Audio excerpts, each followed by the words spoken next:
নমস্কার।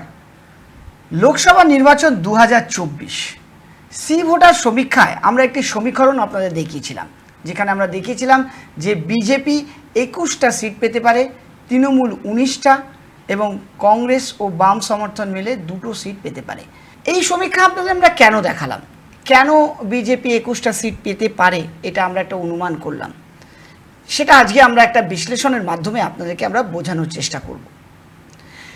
2019-এ লোকসভা ইলেকশনে BJP 18টা seat পেয়েছিল, কিন্তু এবারে 2024-এ লোকসভা ইলেকশনে বিজেপি আগের বারের চেয়ে ছাপিয়ে যাবে, এমনটা আমরা সি ভোটার সমীক্ষায় দেখাচ্ছি। কতগুলো কারণ, কতগুলো ইস্যু আমরা সামনে রেখেছি, যে ইস্যুগুলোকে আপনাদেরকে আমরা ধরতে চাইব। 2024 এবং 2019-এর ছবিটা অনেকটাই আলাদা। 2019-এ তখন যে ইস্যুগুলো ছিল, সেই ইস্যুগুলোকে সামনে রেখে যদি বিজেপি 18টা সিট পেতে পারে, এবারে 2024-এ বিজেপির কাছে অনেকগুলো ইস্যু রয়েছে এবং অনেকটা মাটি শক্ত করতে পেরেছে এই পশ্চিমবঙ্গে বিজেপি, যার ফলে বিজেপির আসন সংখ্যা বাড়ার একটা প্রবল সম্ভাবনা রয়েছে। আমাদের এই সি ভোটার সমীকরণে আমরা 21টা সিট দেখিয়েছি, কিন্তু এর বেশিও সিট বিজেপি পেতে পারে, এমনটা আশঙ্কা করা যেতে পারে। এবার আমরা কেন বলছি, কারণ আমরা জানি যে মমতা বন্দ্যোপাধ্যায় মানে তৃণমূল সরকার, তিনি আইপ্যাককে এখানে ভোট করানোর জন্য তিনি এখানে তাকে নিয়োগ করেছেন। সেই আইপ্যাক প্রশান্ত কিশোর তিনি কি বলেছেন একটু আপনাদেরকে আগে আমি শোনাতে চাইব, শুনুন। ने ये भी कहा है कि जो बंगाल में ममता बनर्जी हैं उनको एंटी इनकम्बेंसी का असर उन पर पड़ सकता है, क्योंकि सारी लेयर्स में टीएमसी है। जो अभी संदेश खाली का जो पूरा विषय है, जिसको लेकर दोनों पक्ष में हम देख रहे हैं इतनी टीका टिप्पणी हो रही है, और उसके अलावा जो इलेक्टोरल बॉन्ड्स का जो पूरा विषय है, जिसमें सुप्रीम कोर्ट ने का निर्णय आया है, जिसमें कुछ बातें सामने आने की बात कही जा रही है, ये दोनों विषय आपको लगता है कि इनका चुनाव पर कोई असर पड़ सकता है? देखिए, लोकसभा चुनाव में इलेक्टोरल बॉन्ड का सीधे चुनाव के परिणाम पर, वोटिंग बिहेवियर पर कोई फर्क पड़ेगा ऐसा तो मुझे नहीं लगता है। ये तो स्ट्रक्चरल चीज है कि चुनाव में फंडिंग को ट्रांसपेरेंट कैसे किया जाए। एक पहले व्यवस्था थी, उसके मुकाबले एक नई व्यवस्था बीजेपी ने बनाई, जिसको सुप्रीम कोर्ट ने खारिज किया है। तो निश्चित तौर पर उसके मेरिट डिमेरिट अपने हैं, लेकिन उसकी वजह से गांव देहात शहरों में लोग के इलेक्टोरल बॉन्ड पे सुप्रीम कोर्ट का क्या निर्णय आया, इससे लोगों का वोटिंग बिहेवियर नहीं बदलता है। जहां तक संदेश खाली का मुद्दा है, डेफिनेटली उस तरह के मुद्दे जब पब्लिक डोमेन में आते हैं, सही हो गलत हो, उसकी इंटेंसिटी या उसमें सच्चाई कितनी है वो तो जांच का विषय है, लेकिन इस तरह के मुद्दे जब पब्लिक डोमेन में आते हैं तो जो भी रूलिंग पार्टी होगी उसको उसका नुकसान होगा ही होगा। मेरा अपना ये कहना है, जो मैं कह रहा हूँ, कि कई लोगों को ऐसा लगता है कि बंगाल के जो विधानसभा के चुनाव के रिजल्ट आए कि उसके बाद बीजेपी बंगाल में एक तरह से खत्म हो गई है या बहुत कमजोर हो गई है। ऐसा नहीं है। आपको आश्चर्य होगा जब रिजल्ट आएंगे, बीजेपी वहां मजबूत, बहुत मजबूत है। विधानसभा में बहुत प्रयास करके उनको हराया गया था। अगर उस तरह के सही प्रयास नहीं किए गए टीएमसी की ओर से, तो पश्चिम बंगाल में बीजेपी को करीब करीब जो 2019 का रिजल्ट था वो या उससे भी बेहतर परिणाम मिल सकते हैं।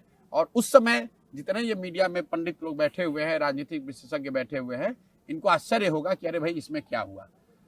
संदेश खाली उसमें एक और फ्लिप हो सकता है, एक और एडिशनल प्रॉब्लम हो सकती है टीएमसी के लिए, लेकिन ओवरऑल जो मैं स्थिति वहां देख रहा हूं, मैं वहां पर हूं नहीं, दूर से जो मुझे दिख रहा है, मुझे लग रहा है कि compare to 2021 Vidhan Sabha, BJP support, their vote is on rise, their tail is up in Bengal, and TMC को बहुत बड़ी प्रयास करने की जरूरत है अगर वो अपने टेरिटरी को होल्ड करना चाहते हैं।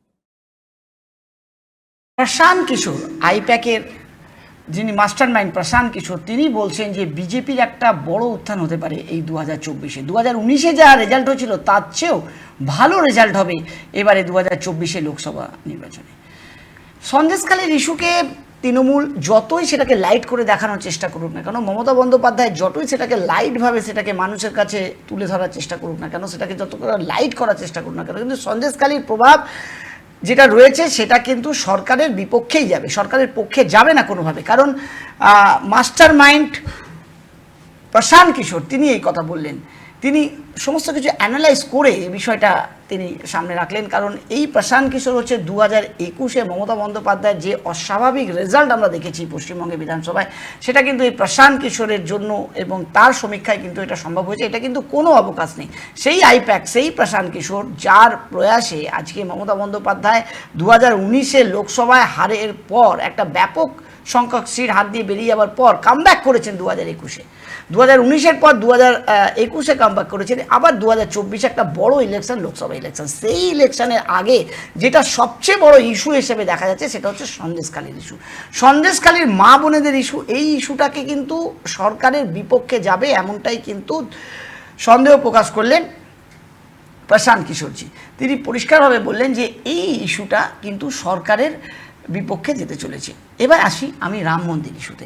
আমরা দেখেছি যে বিজেপি কিন্তু 2019-এর ইলেকশনের পরেই কিন্তু তার একটা প্ল্যানিং হয়েছিল যে এই রাম মন্দির যখনই হাইকোর্টের রেজাল্ট ঘোষণা হয় 2022-এ, তখনই কিন্তু তাদের ডেটটা ফিক্স করা হয়েছিল যে 22শে জানুয়ারি 2024-এ রাম মন্দিরে স্থাপন করা হবে।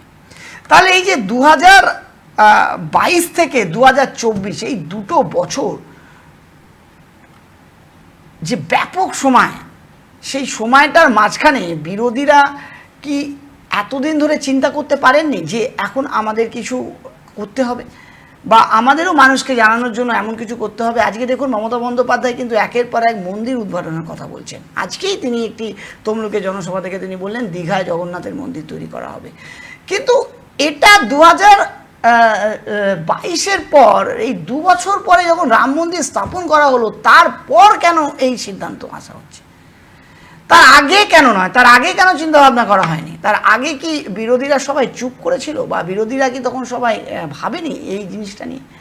আজকে যে ইন্ডিয়া জোটের কথা বলা হচ্ছে, এই ইন্ডিয়া জোটের কথা তো যখন 2022 বা 2 বছর আগে থেকে তো এটা, বা 2023 থেকে এটা একটা পরিকল্পনা করা উচিত ছিল।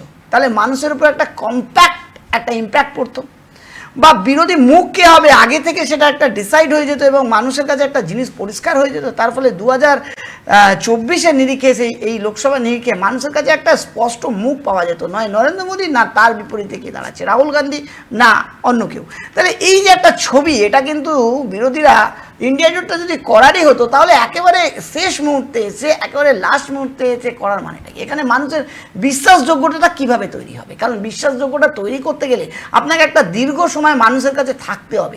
সেই জায়গাটা কিন্তু বিরোধীরা করতে পারেনি। যখনই সেটা কিন্তু বিজেপি, নরেন্দ্র মোদী সরকার এটা কিন্তু খুব পুঙ্খানুপুঙ্খভাবে তারা বুঝতে পেরে, এটা কিন্তু 2019-এর পরেই, লোকসভা জেতার পরেই তারা কিন্তু একটা প্ল্যানিং করেছিল এবং সেই প্ল্যানিংয়ে কিন্তু 100% সাকসেসফুল হয়েছে বিজেপি।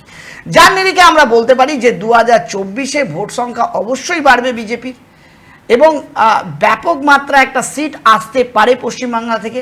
এবং যে ইস্যুগুলো এই মুহূর্তে আমরা সামনে দেখতে পাচ্ছি, সন্দেশখালীর ইস্যু, দুর্নীতির ইস্যু, চাকরির ইস্যু, শাহজাহানের যে ঘটনাগুলো আমরা সামনে দেখতে পেরেছি, এগুলো মানুষের মনে একটা দাগ কেটেছে এবং এই দাগের এফেক্ট কিন্তু ভোট বাক্সে দেখতে পাওয়া যাবে এমনটা আমরা ধারণা করছি। তার ফলে আমরা সি ভোটার সমীক্ষায় বিজেপিকে 21টা আসন আমরা দেখিয়েছি, তৃণমূলকে 19টা, কংগ্রেসকে 2টো এবং আদার্স অন্যান্যরা 0, এমন আমরা একটা সমীক্ষা দেখিয়েছি। কিন্তু বর্তমানে এই 26,000 চাকরি চলে যাওয়ার পর যে দুর্নীতিগ্রস্ত প্যানেলে যারা চাকরি করছিল, তাদের হাইকোর্টের অর্ডারে, ডিভিশন বেঞ্চের অর্ডারে তাদের চাকরি চলে যাওয়ার পর এবং এর একটা এফেক্ট কিন্তু ভোট বাক্সে পড়তে পারে। তার ফলে কিন্তু বিজেপির ভোটের সংখ্যা, সিটের সংখ্যা কিন্তু আরও বাড়তে পারে। কারণ যারা চাকরি গেল বা যারা চাকরি হারালো, তারা কিন্তু কোনোদিনই ভাবতে পারেনি যে তাদের চাকরি হারাবে। কারণ তৃণমূল সরকারের সময় তারা চাকরি পেয়েছে এবং একটা আশ্বস্ত ছিল যে আমাদের সরকার চাকরি দিয়েছে, বরং আমাদের সরকার কোনোদিনই কেউ আমাদের চাকরি নিতে পারবে না।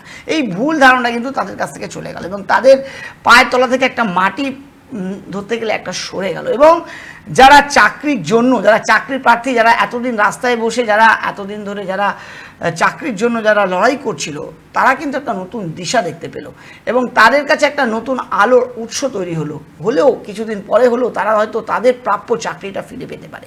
তার ফলে এই সংখ্যক ভোটগুলো কিন্তু একেবারে সোজা বিজেপির সমর্থনে পেতে পারে এমনটা আমরা অনুমান করছি। সব মিলিয়ে যদি আমরা দেখতে পারি, তাহলে যে ইস্যুগুলো, কয়লা দুর্নীতি, আমরা দেখেছি রেশন দুর্নীতি, যে ঘোটালাগুলো সামনে এসছে, এগুলো কিন্তু একটা বড় ইম্প্যাক্ট পড়তে পারে ভোটের বাক্সে। আর সবচেয়ে বেশি যেটা আমরা বলতে চাইব, যেটা মাস্টার মাইন্ড প্রশান্ত কিশোরজি তিনিও সমীক্ষা করে যেটা বুঝিয়ে দিলেন, যে সন্দেশখালির ইস্যুটা কিন্তু সবসময় এরকম ধরনের ইস্যু সরকারের বিপক্ষেই যায়, সেটা যেই সরকারে থাকুক না কেন, এই ইস্যুগুলো কিন্তু সরকারের বিপক্ষে যায়, এবার তার ফলে তার একটা পার্সেন্টেজ অফ ভোট কিন্তু সরকারের বিপক্ষে যাবে এবং সেটা কিন্তু ফায়দা সরাসরি বিজেপির কাছে আসবে। আজকে আমরা 2024 লোকসভা নির্বাচনে সি ভোটার সমীক্ষায় আমরা যে সমীক্ষাগুলোকে আমরা আপনাদেরকে তুলে ধরলাম, আশা করি আপনাদের যদি কোনো বক্তব্য থাকে অবশ্যই আমাদের কমেন্ট করে জানান এবং আপনাদের মন্তব্য অবশ্যই আমাদের কমেন্ট করে জানাবেন। আর দেখতে থাকবেন 24 আওয়ার্স টিভি। নমস্কার।